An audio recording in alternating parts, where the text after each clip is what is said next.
étude de l'eschatologie et on a été arrêté dans cette question si complexe, enfin si complexe parce que les gens la rendent complexe, du millénium. On avait vu la dernière fois, en plusieurs fois d'ailleurs, le post-millénarisme, et puis, c'est-à-dire ceux qui croient que Jésus revient après le millénium.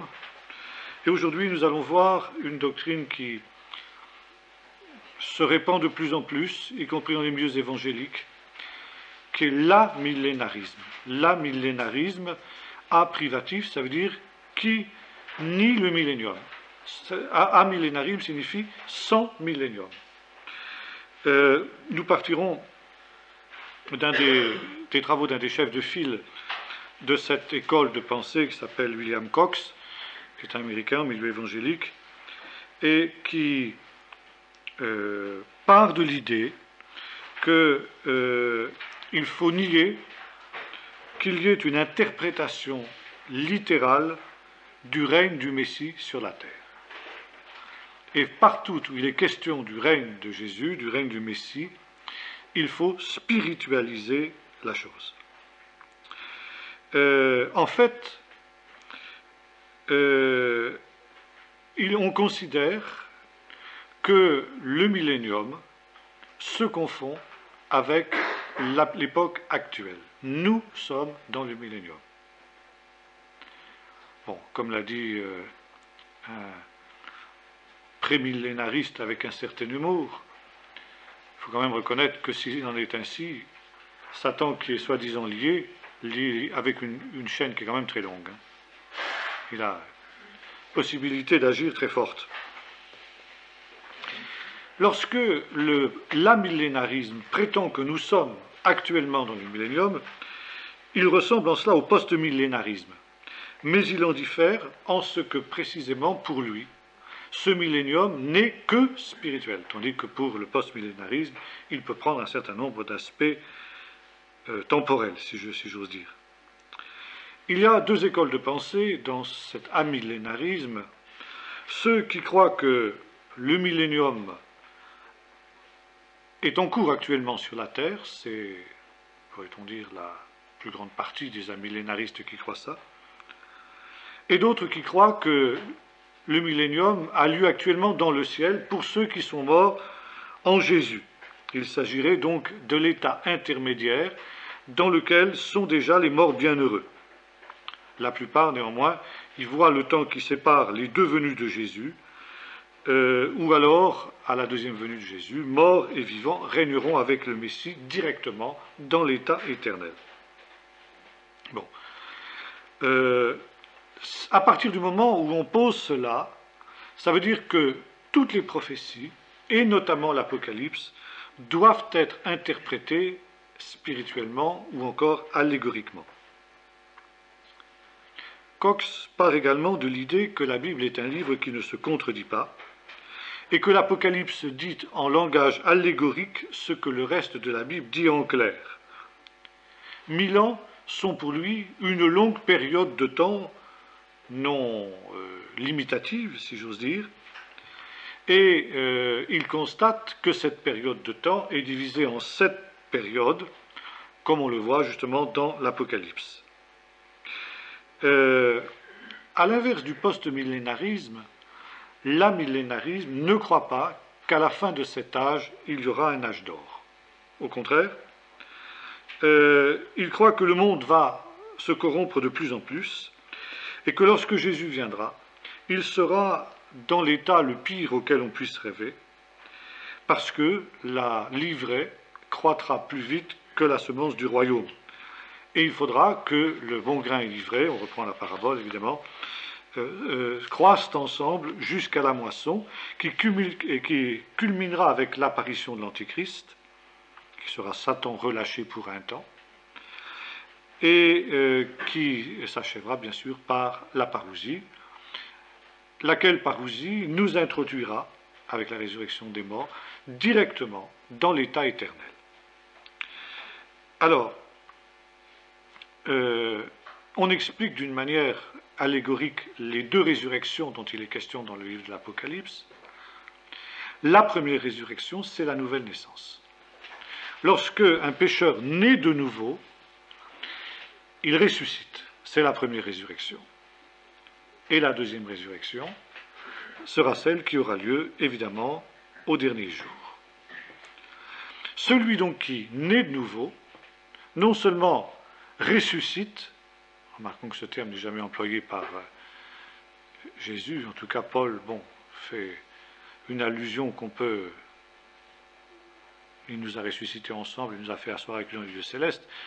Maintenant, qu'est-ce que ça veut dire ce texte-là? Ça me demanderait aussi qu'on s'y arrête. Mais aussi, ceux qui sont ainsi nés nouveaux commencent à régner avec Jésus.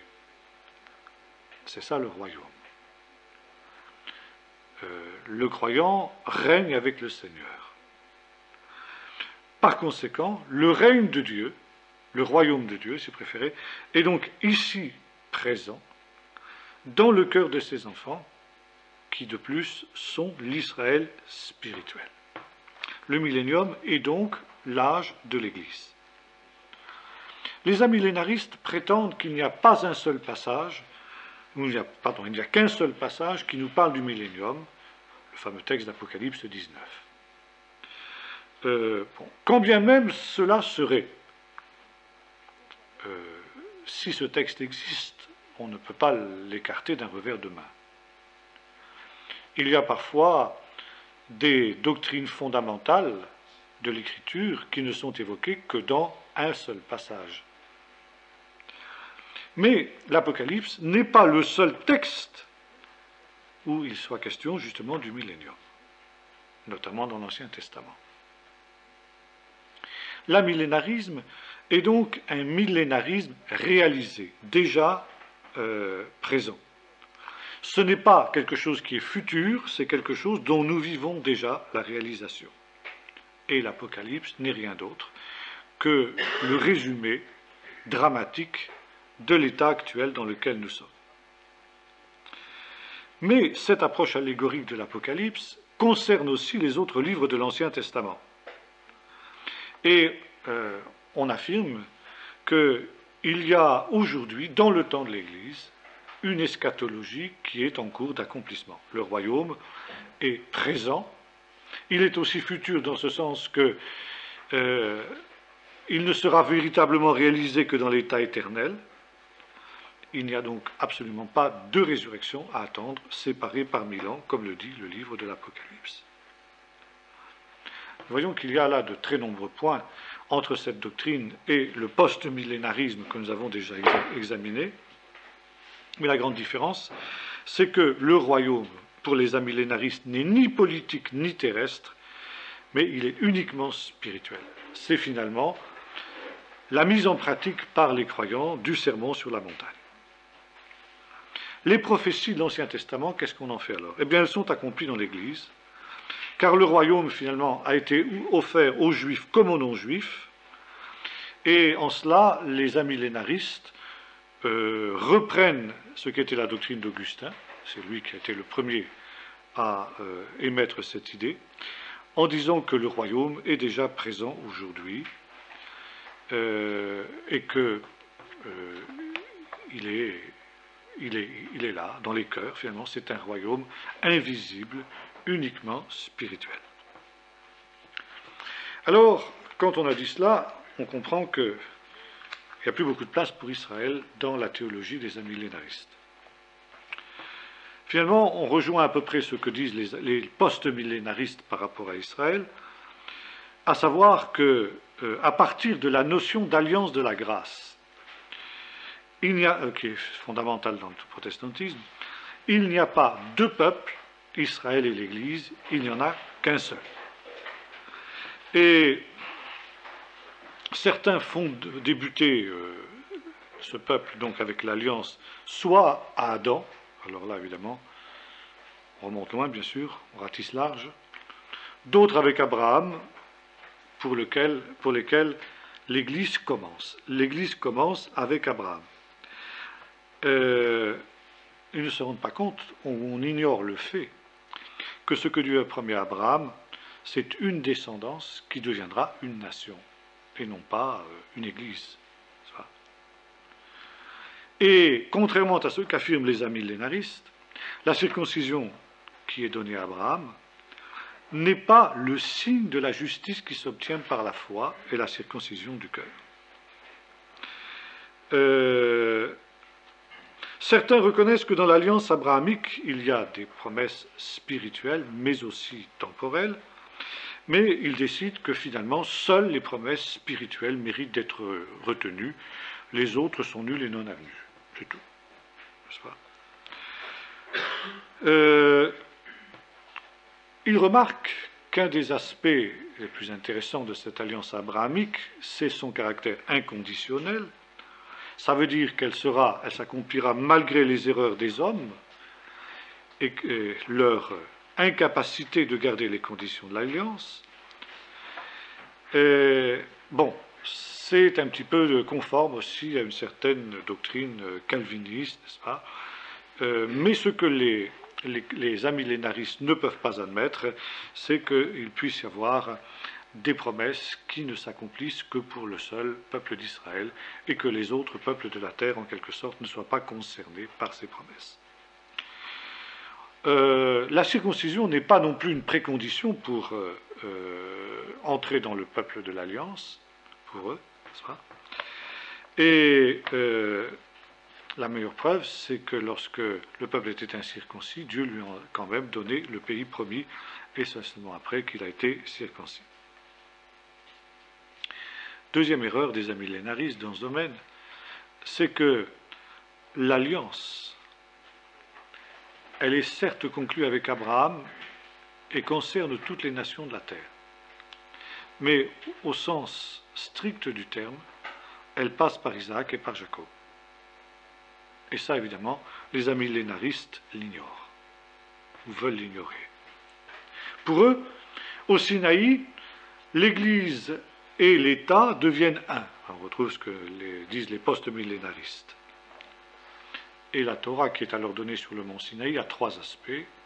Vous lisez ça chez Calvin. Et chez la plupart des protestants modernes, c'est pratiquement indispensable pour leur théologie, n'est-ce pas ? Savoir que, à celui de Calvin, ils disent que la Torah a trois aspects, un aspect moral, un aspect rituel et un aspect religieux.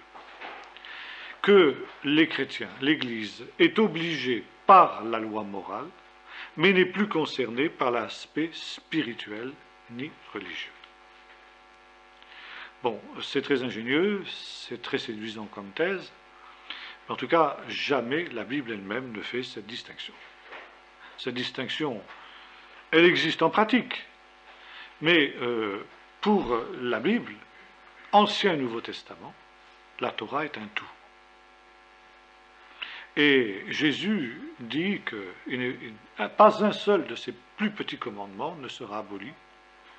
Paul dit la même chose en Romains 3, verset 3. Est-ce que nous anéantissons la Torah? Au contraire. Et les préceptes de la Torah, n'est-ce pas, ne peuvent pas être abolis. Jésus ici le dit d'une manière absolument nette. Le but de cette triple division, c'est de montrer que certaines parties de la Torah ne sont plus actuelles. Et pour les amillénaristes, cette triple distinction est absolument essentielle. L'obéissance, par exemple, n'est pour eux que la précondition pour obtenir les bénédictions, et par conséquent, pour eux se pose la question, comment être sauvés? Comment les hommes de l'Ancien Testament ont-ils pu être sauvés? Quand on regarde avec attention l'Ancien Testament, on constate qu'il y a plusieurs alliances.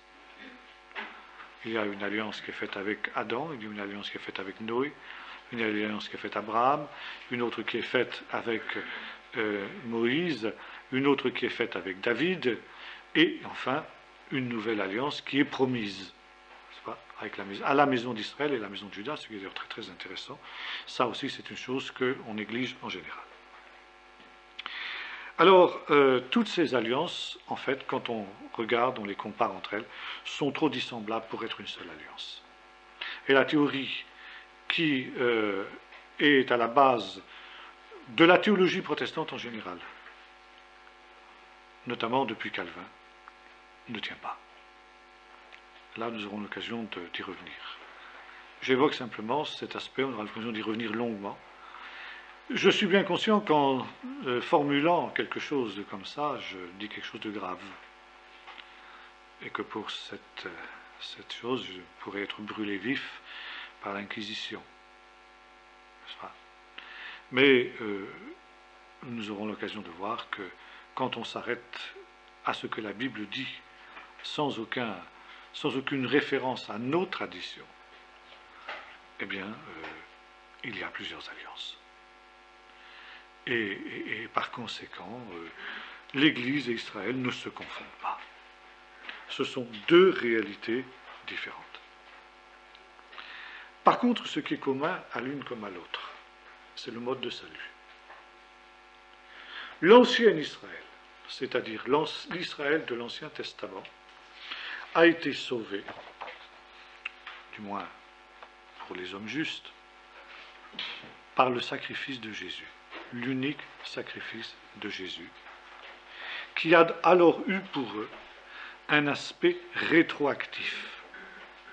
C'est ce qui apparaît très nettement dans le récit de la mort de Jésus qu'on trouve dans Matthieu notamment, où il nous est dit que plusieurs des saints, au moment où Jésus meurt, ressuscitent et apparaissent pendant plusieurs jours aux habitants de Jérusalem. Et Paul évoquera dans Éphésiens 4 le texte du psaume 68, « Tu es monté sur les hauteurs, tu as emmené des captifs ». Pierre explique ça aussi dans ses épîtres. Ceux qui étaient retenus captifs jusqu'à la mort de Jésus, eh bien, au moment où Jésus est mort, en quelque sorte, ont pu quitter le Shéol, le séjour des morts, même si dans le séjour des morts, comme nous l'avons vu, il y avait le compartiment des morts bienheureux, et ils sont rentrés dans la gloire céleste.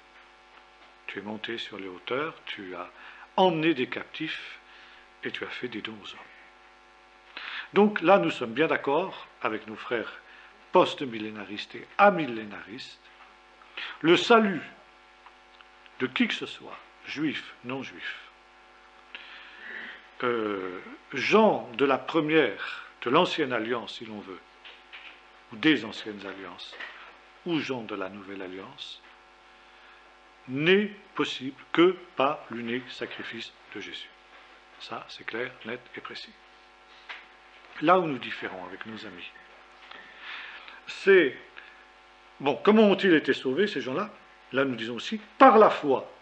Et là, il faut reprendre ce que Paul dit d'Abraham. Abraham crut, et cela lui fut imputé à justice. Ils n'ont pas été sauvés par leurs œuvres, là nous sommes bien d'accord, car nul ne sera justifié par les œuvres de la Torah, nous dit l'apôtre Paul. C'est clair. Ils ont été justifiés par la foi seule.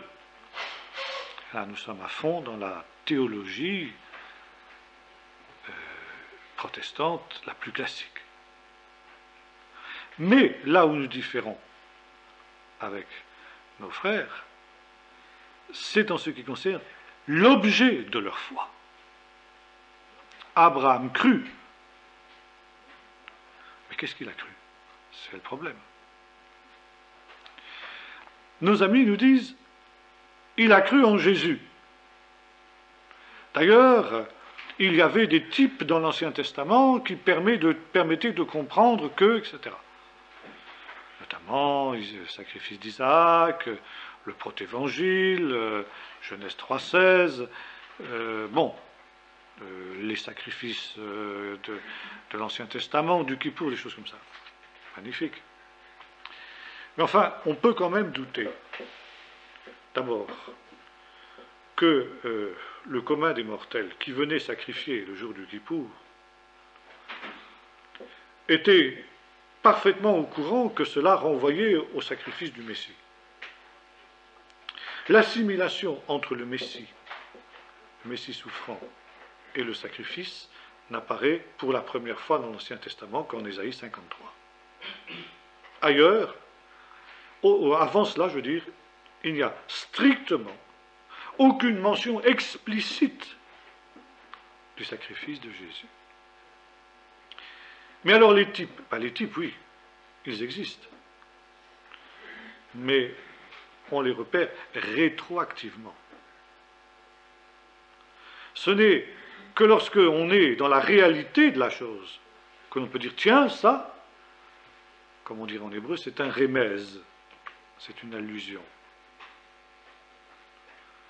Mais l'exégèse des hommes de l'Ancien Testament était encore trop rudimentaire pour qu'ils arrivent à des conclusions de ce type-là.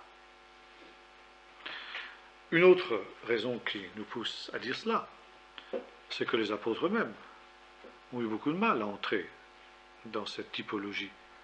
Il a fallu que Jésus leur explique dans toutes les Écritures ce qui le concernait. Quant au peuple, il était aussi fermé à ce type d'exégèse. Pourquoi? Parce qu'il faut bien reconnaître qu'en dehors d'une révélation claire du Nouveau Testament, elle n'est pas claire. Ces types-là n'apparaissent pas clairement. Abraham crut, et cela lui fut imputé à justice. Nulle part, Paul ne nous dit qu'Abraham crut que Jésus allait mourir pour ses péchés. Manifestement, ce n'était pas ça l'objet de la foi d'Abraham. Quel était l'objet de la foi d'Abraham? Le texte nous le dit d'une manière claire. Il a cru que Dieu allait lui donner un fils. C'est tout. Voilà ce qu'il a cru. Quand nous lisons Hébreux 11, où il est question des héros de la foi, il nous est dit que tous ces gens-là ont eu la foi, et donc qu'ils ont été justifiés par la foi. Mais à chaque mention de ces grands hommes, l'Épître aux Hébreux précise ce que fut l'objet de leur foi. C'est par la foi que Noé, averti des choses qu'on ne voyait pas encore, construisit une arche. C'était ça l'objet de sa foi. Il n'a pas cru que Jésus allait mourir pour ses péchés, il a cru qu'il devait construire une arche parce que le déluge allait venir.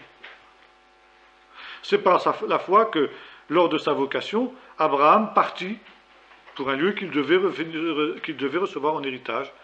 C'est par la foi que Sarah, malgré son âge avancé, eut la possibilité d'avoir un enfant,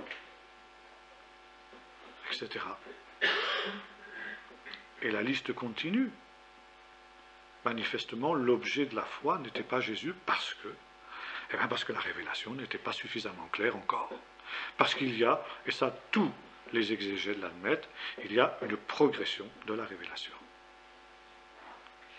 Et finalement, le texte de la Genèse nous dit « Abraham crut en Dieu ».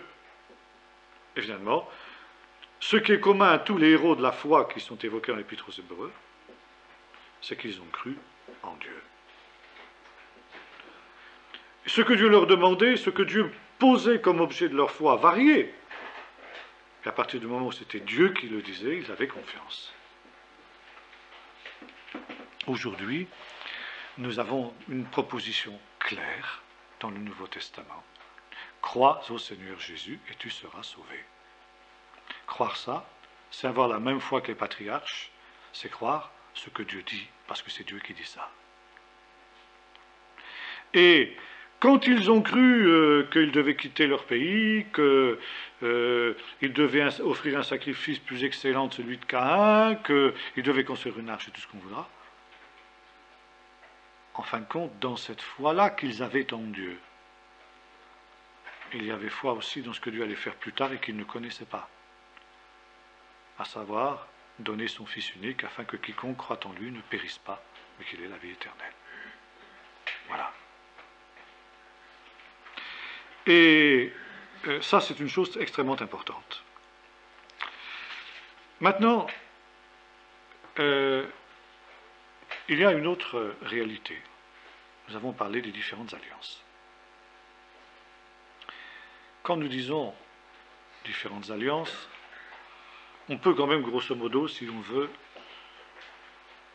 grouper, n'est-ce pas? D'ailleurs, c'est ce qu'on trouve dans l'Épître aux Hébreux, qui fait allusion aux alliances au pluriel, très intéressant.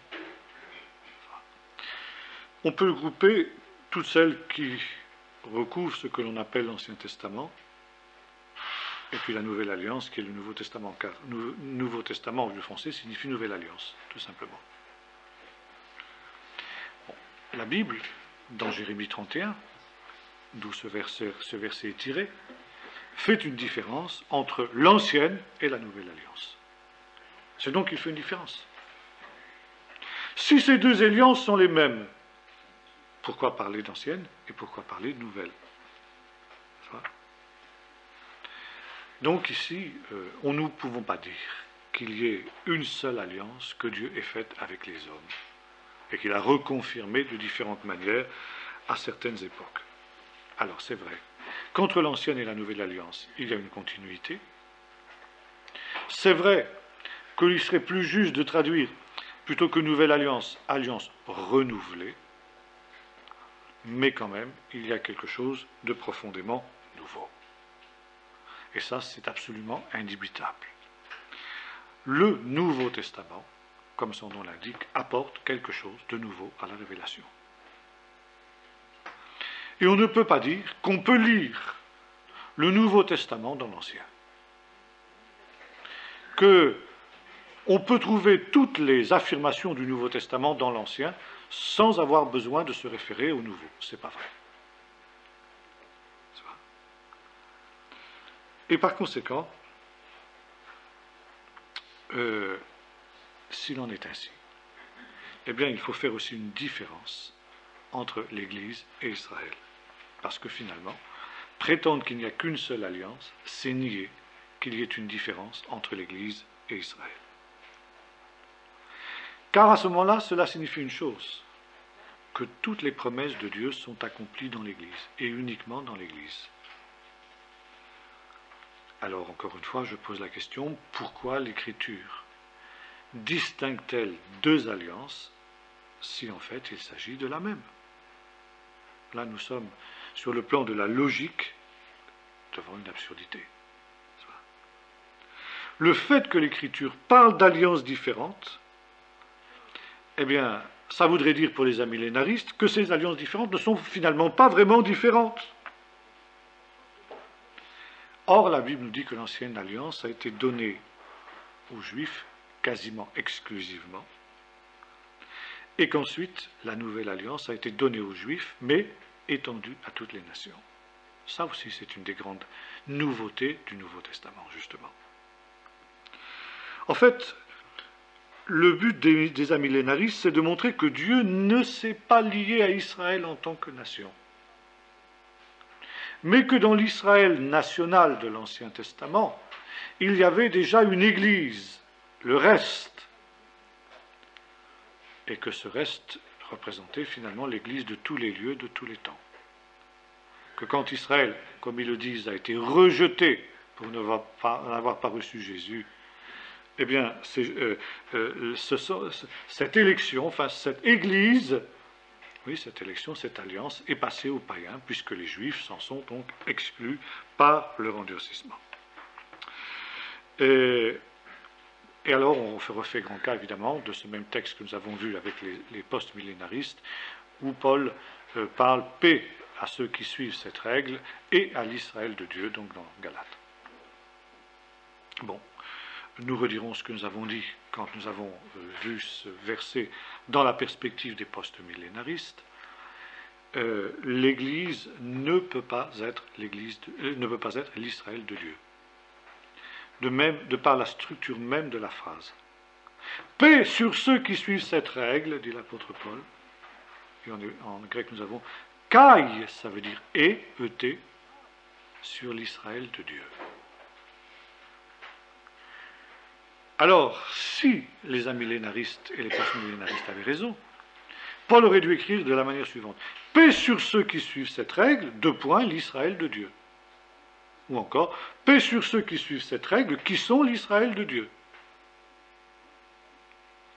Paul nous dit différemment, paix sur ceux qui suivent cette règle, et sur l'Israël de Dieu. Donc il fait une différence entre ceux qui suivent cette règle et l'Israël de Dieu. Donc il y a deux entités différentes dans ce texte. Ceux qui suivent cette règle, eh bien nous dirons, de qui s'agit-il?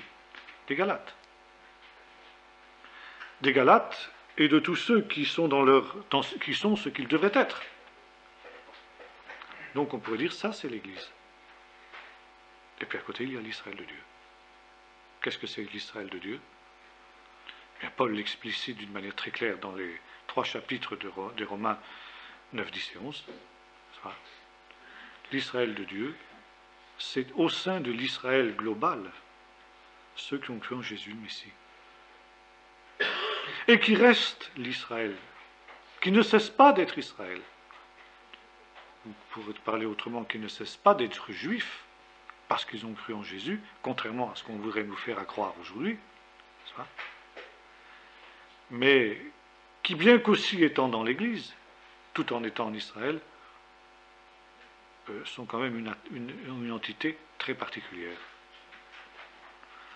Et nous retrouvons cela aussi dans l'Apocalypse, avec les 144 000, n'est-ce pas, qui sont avec la grande foule, venus de toute langue, de toute nation, etc., mais en même temps, qui sont différents. N'est-ce pas? Et Paul ici fait très nettement cette différence. Alors, pour les amillénaristes, les promesses temporelles se sont accomplies pendant la période de l'Ancien Testament pour le seul Israël, et les promesses spirituelles sont étendues à tous les païens. Et par conséquent, non seulement les païens sont l'Israël de Dieu, mais ils héritent de toutes les promesses spirituelles faites à Israël. De toutes son élection, de toutes ces... Enfin, de tous... C'est vraiment, pardonnez-moi l'expression, le haut de toit de là que je m'y mette.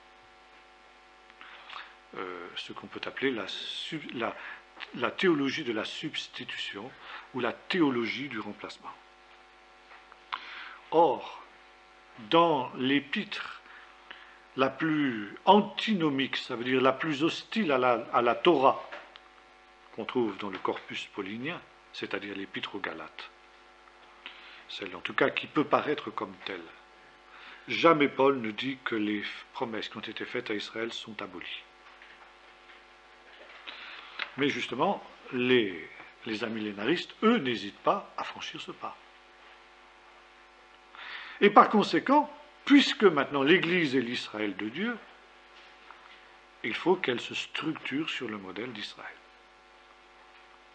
Comment entrait-on dans le peuple d'Israël? Par la circoncision, à l'âge de 8 jours.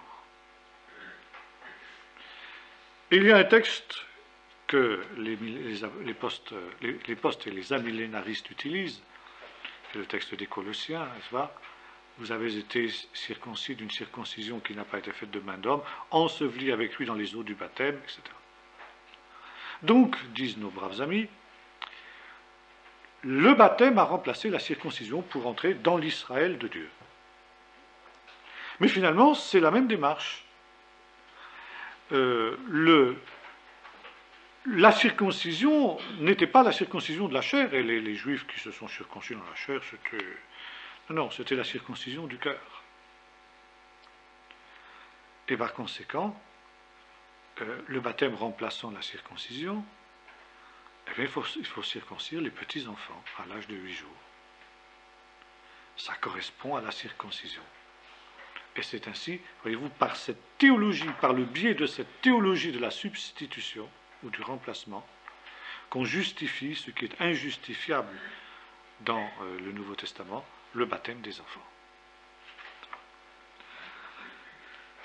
Or, il est extrêmement difficile de dire que l'alliance faite à Abraham était d'abord une alliance spirituelle. C'était une alliance très, très, très concrète, très temporelle, promesse d'un pays, promesse d'une descendance, qui serait aussi nombreuse que les étoiles du ciel, c'était tout à fait concret, et par laquelle toutes les familles de la terre, toutes les nations de la terre seraient bénies. Or, pour ce qui est de la circoncision n'a jamais été seulement quelque chose de physique, si j'ose dire.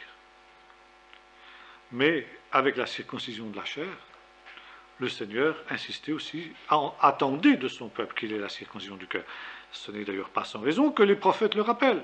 Paul n'invente pas l'expression circoncision du cœur, elle en la trouve déjà chez les prophètes. Donc c'est bien que Dieu considérait que l'un n'excluait pas l'autre. Maintenant, on prend le texte des Hébreux et on prend le texte qui nous dit que le médiateur est le médiateur d'une seule alliance. Mais pourquoi justement le médiateur ne serait-il pas aussi le médiateur de plusieurs alliances? À partir du moment où la condition est la même, la foi, même si l'objet de la foi, comme nous l'avons dit tout à l'heure, peut varier. Alors, les bénédictions, bien sûr il y a des bénédictions, mais ce qui est le propre de la nouvelle alliance, c'est qu'elle est aussi composée de bénédictions matérielles et spirituelles. C'est très intéressant de constater dans Jérémie 31 que le prophète dit ceci. Si ces lois qui régissent le ciel et la terre viennent à passer, si le soleil, la lune ne se lèvent plus en leur temps, etc., alors je rejetterai moi aussi toute cette race d'Israël pour qu'il ne soit plus mon peuple. Et le Seigneur du prophète, as-tu vu ce que disent les nations? Ils considèrent que j'ai rejeté mon peuple. On croirait entendre Arafat, on croirait entendre Bush, on croirait entendre Jospin, on croirait entendre tous ces braves gens, n'est-ce pas? Le peuple d'Israël n'est pas un peuple, c'est une religion. Ils accomplissent la prophétie point par point. Mais ils ne font que reprendre ce qu'ont dit les théologiens chrétiens. N'est-ce pas? Le peuple d'Israël n'est plus un peuple. Et ils oublient que le Nouveau Testament, la Nouvelle Alliance, dit exactement le contraire. Et par conséquent, il y a à la fois des bénédictions matérielles, le peuple d'Israël restera un peuple, retrouvera sa terre, et des bénédictions spirituelles. Alors cette nouvelle alliance, elle est faite avec la maison d'Israël et la maison de Juda. Donc avec l'Église, nous dit-on, puisque l'Église est l'Israël de Dieu. Encore faudrait-il prouver que l'Église est l'Israël de Dieu. Nous avons montré l'inverse il y a un instant. Donc, la nouvelle alliance, elle est conclue avec la maison d'Israël, la maison de Juda. Ça veut dire aussi avec les 10 tribus.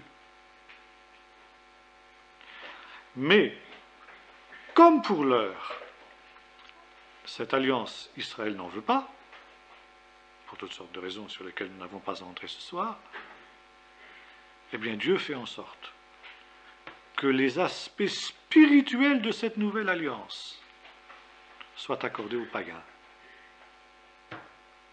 Les païens ont part, et Paul le dit d'une manière très claire dans Romains 9 et 11, les païens ont part aux bénédictions spirituelles d'Israël. Mais ils n'ont pas part à ces bénédictions matérielles. Nulle part, il n'est dit que les païens seront rassemblés à Jérusalem. Nulle part, il est dit qu'ils posséderont la terre qui a été promise à Abraham. Mais le fait que les païens puissent, en attendant qu'Israël rentre en possession de son héritage, la nouvelle alliance, si les païens peuvent déjà en bénéficier dans son aspect spirituel, ça ne veut pas dire que l'aspect matériel est pour autant aboli en ce qui concerne Israël. Quand Israël retrouvera son héritage spirituel en croyant en Jésus, il retrouvera aussi les dimensions temporelles de cette alliance qui a été conclue avec lui. Voilà. Alors, pour ce qui est justement de la question du baptême, nous constatons aussi que nulle part, absolument nulle part, la Bible n'enseigne que la circoncision a été remplacée par le baptême, ni que la circoncision, par le biais du baptême, a été transférée à l'Église. Et si Paul fait l'assimilation entre circoncision et baptême, c'est justement dans son aspect spirituel qu'il le fait. Et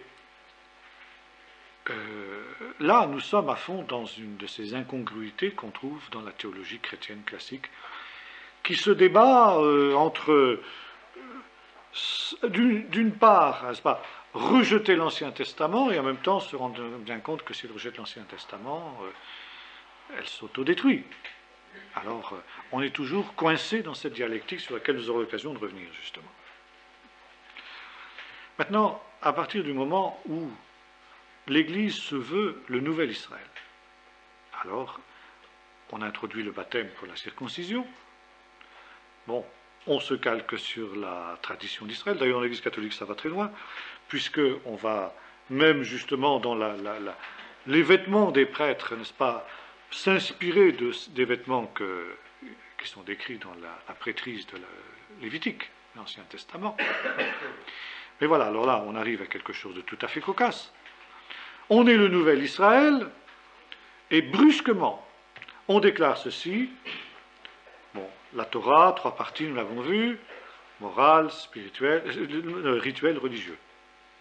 Rituel religieux, excite. On n'en veut pas, on ne garde pas. Donc pas besoin de garder les fêtes, pas besoin de ça. Bon. Par contre, la loi morale. Et où trouve-t-on la loi morale? Essentiellement dans les 10 paroles, dans le décalogue. Les 10 commandements. Pas de chance. Il y a un commandement qui dit observe le jour du Shabbat, tu te reposeras 7 jours et le jour du Shabbat, c'est le jour du repos de l'Éternel ton Dieu. Et voilà qu'on remplace le Shabbat par le dimanche. Alors, écoutez, ça vaut vraiment le coup d'œil. C'est du plus haut comique de voir ensuite comment tous ces messieurs jonglent avec ces textes-là pour montrer que finalement on a bien fait de remplacer le Shabbat par le dimanche.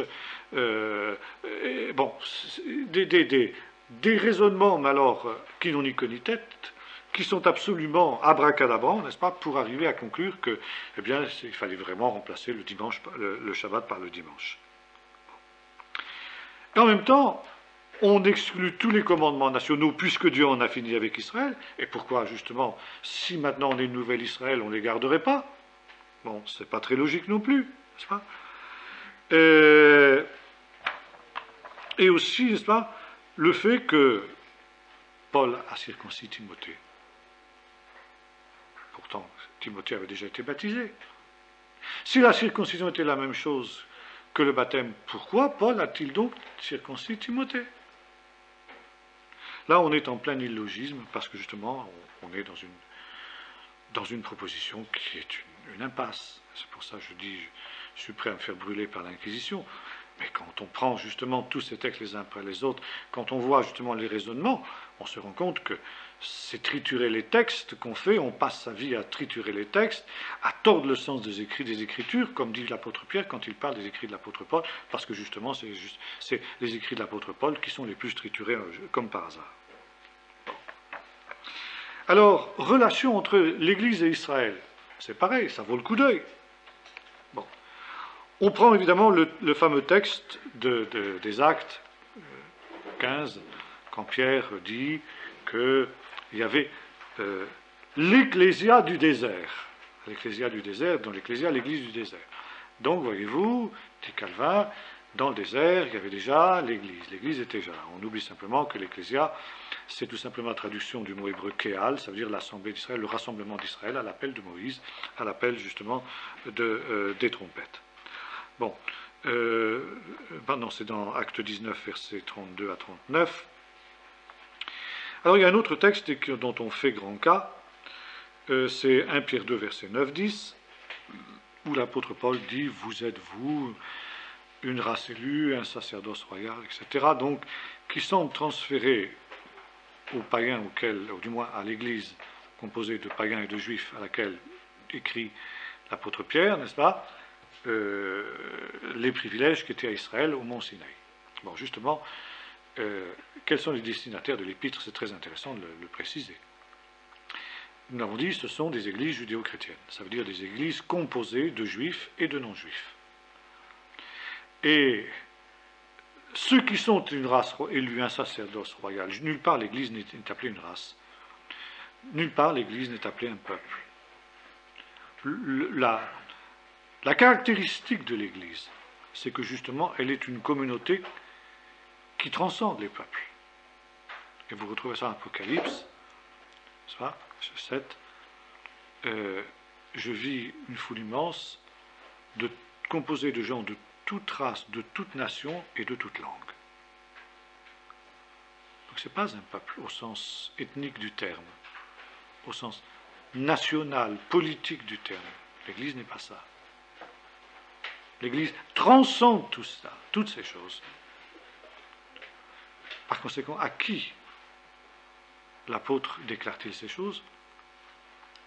Aux éléments juifs qui sont dans l'Église. Parce que finalement, ce sont eux qui sont les dépositaires. Par leur foi, ils sont les dépositaires de la promesse qui a été faite à Israël. Vous trouvez ça chez Paul aussi, dans les chapitres 9 et 10 et 11 de Romains. Et bien sûr, les païens qui sont associés dans la mesure où ils sont proches d'Israël participent aussi en quelque sorte à ce sacerdoce. Mais ce n'est pas un transfert, ce n'est pas une substitution. Alors justement, les amillénaristes nous disent ceci: puisque tous les privilèges d'Israël, toute sa vocation, toutes les promesses sont transférées à l'Église, eh bien, Israël est sans avenir. Israël n'a plus de signification, n'a plus de sens. N'existe, comme le disait saint Augustin, que comme un vestige de quelque chose de totalement dépassé, d'où le terme Ancien Testament que je récuse. Je dis l'Ancien Testament, parler de l'Ancien Testament, c'est une monstruosité. Ça veut dire que l'Ancien Testament n'a plus cours aujourd'hui. Jamais, jamais Jésus n'a considéré la chose comme ça. Pas un iota, pas un trait de lettre ne passera. Et par conséquent, le peuple de l'Ancien Testament, on associe toujours Israël avec le peuple de l'Ancien Testament. Je prendrai juste un petit exemple. Et connaissant pas mal les choses d'Israël, je suis considéré comme un spécialiste de l'Ancien Testament. Parce qu'il y a l'équation Israël égale l'Ancien Testament. Et je ne suis pas plus spécialiste de l'Ancien Testament que du Nouveau. Je peux aussi bien disserter sur l'un que sur l'autre à partir de la tradition d'Israël. Mais Israël égale l'Ancien Testament.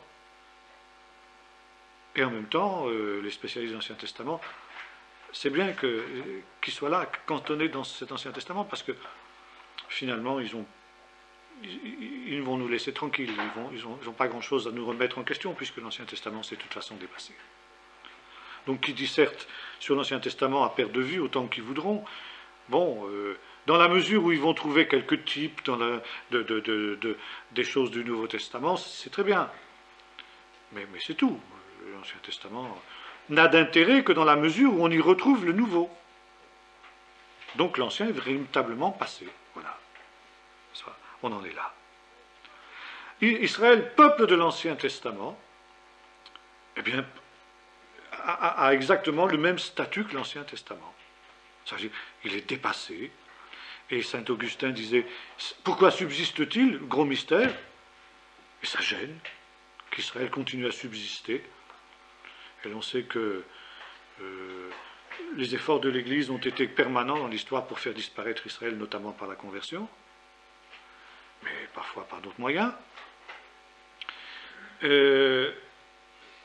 Pourquoi? Alors pourquoi? Et des gens comme Cox, par exemple, oui, Israël n'a plus de raison d'être, n'a plus de raison d'exister, il vaudrait mieux qu'il disparaisse. Alors on ne va pas jusqu'à prôner les méthodes hitlériennes, mais enfin, ce serait mieux par assimilation qu'Israël s'assimile et puis perde. On ne parle plus d'Israël, quoi. Vous trouvez ça chez les évangéliques. Hein, Cox c'est un évangélique, pas de problème. Bon.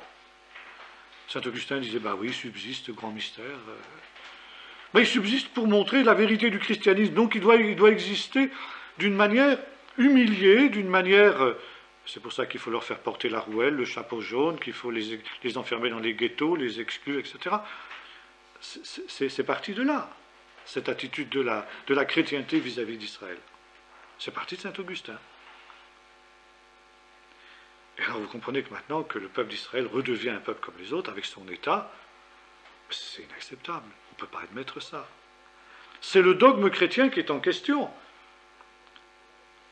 Ça voudrait dire alors qu'Israël a encore un avenir, que Dieu s'occupe encore d'Israël, alors ça veut dire à ce moment-là, nous ne sommes plus à Israël, alors nous, qu'est-ce que ça veut dire ça? Vous comprenez? C'est une remise en question fondamentale de la théologie chrétienne, catholique, protestante, orthodoxe, tout ce que vous voudrez. Et c'est pourquoi il y a aujourd'hui, au moment où l'amillénarisme revient en force dans les églises évangéliques, eh bien il y a une mise en question aussi de l'existence d'Israël. Ça, c'est quelque chose de choses qui sont absolument liées. Tout ce qu'on peut promettre au peuple d'Israël, prévoir pour lui, c'est qu'éventuellement, quelques individus se joignent à l'Église, à condition, bien sûr, de faire disparaître tout ce qui pourrait rappeler leur origine, tout ce qui pourrait rappeler qu'ils aient été juifs. Et je pourrais vous lire ce morceau de bravoure extraordinaire que l'Inquisition faisait signer aux conversos, comme quoi les conversos s'engageaient solennellement à ne plus avoir de contact avec les hérésies judaïques, célébrer la Pâque, la cacheroute, le Shabbat, et qu'ils reconnaissaient que s'il leur arrivait de respecter encore ces choses-là, ils étaient passibles des flammes de l'enfer.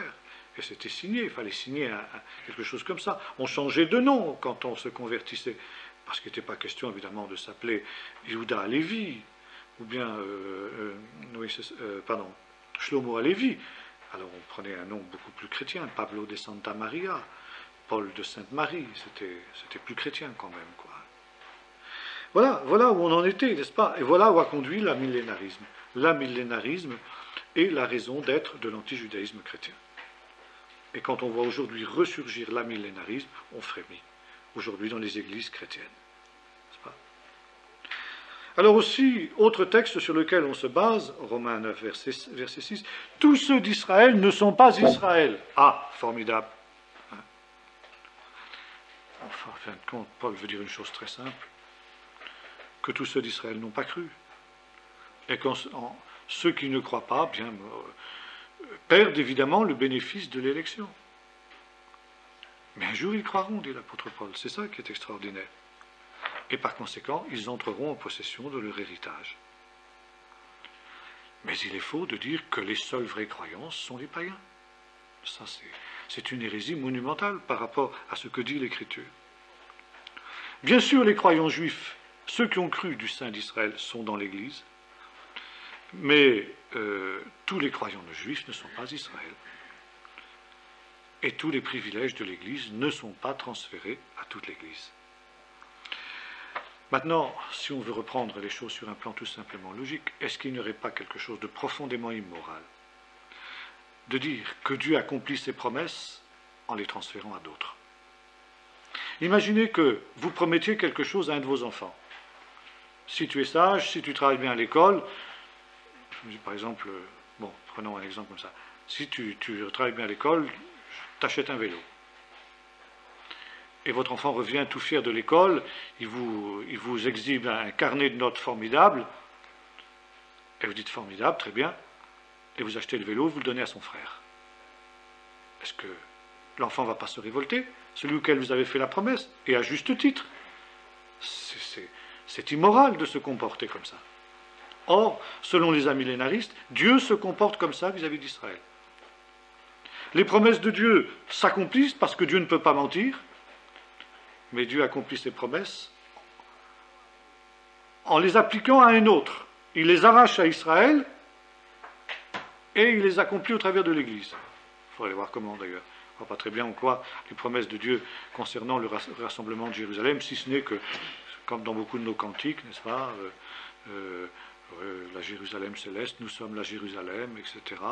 L'Église, la Sainte Sion, etc., etc. Enfin, la spiritualisation, l'allégorisation de Jérusalem, n'est-ce pas, qui n'est d'ailleurs pas biblique, parce qu'on prend l'exemple des Galates, oui, Jérusalem d'en haut est notre mère, la Jérusalem actuelle est dans l'esclavage avec ses enfants, etc. Bon, on oublie simplement une seule chose, c'est que la Jérusalem céleste, elle est justement céleste, elle n'est pas terrestre. C'est pas l'Église. C'est une réalité qui est une réalité céleste. Paul n'a rien inventé. les rabbins parlent d'une Jérusalem céleste et d'une Jérusalem terrestre. Pourquoi? Parce que Jérusalem est au duel en hébreu. Yerushalayim, ça implique qu'il y a deux Jérusalem. Alors comment on comprend ça?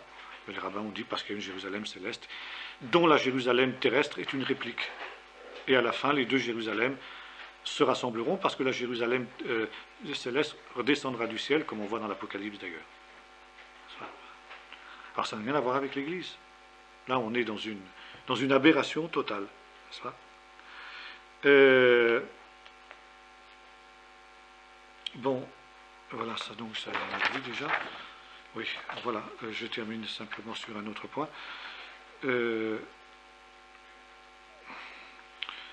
Oui, maintenant, ce qui est certain, c'est que pour Paul, le reste d'Israël, lui, n'a pas failli à sa vocation. Et c'est en cela, justement, que les promesses de Dieu se perpétuent, en partie au travers de l'Église, au travers du reste d'Israël fidèle. Alors maintenant, Pierre n'emploie pas une seule fois, justement, le mot Église, quand il parle, justement, de ce sacerdoce royal. Là, manifestement, il fait allusion à une autre réalité. Voilà, si vous voulez, donc, ce qu'on peut dire des relations entre Israël et l'Église dans la vision amillénariste. La prochaine fois, on verra la question de la coïncidence entre le royaume et l'Église. Bon, on va s'arrêter là pour ce soir.